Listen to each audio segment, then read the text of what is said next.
کلا بل تحبون العاجلہ، یہ تحبون العاجلہ سورۃ الدہر میں بھی ہے، آیت نمبر 27 میں 27۔ کلا کاف لام باریک ہے، لا الف مدہ ہے۔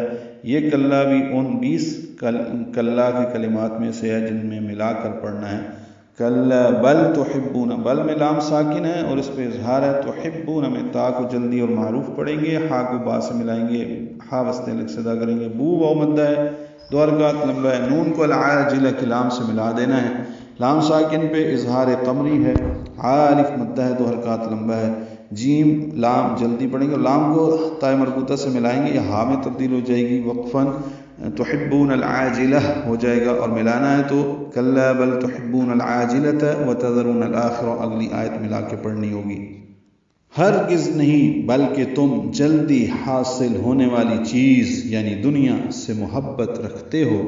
وتذرون الآخرہ، واو تا دال نرمی سے پڑھیں گے اور را پر پڑھیں گے، رو واو مدہ ہے، 2 حرکات اس کو لمبا کریں گے، وتذر میں واو تا اور دال کو جلدی بھی پڑھنا ہے، را کو 2 حرکات لمبا کرنا ہے، نون کو الاخرہ کے لام سے ملا دینا ہے، اظہار قمری ہوگا، آمد بدل ہے، 2 حرکات لمبا کریں گے، خا را دونوں پر ہیں،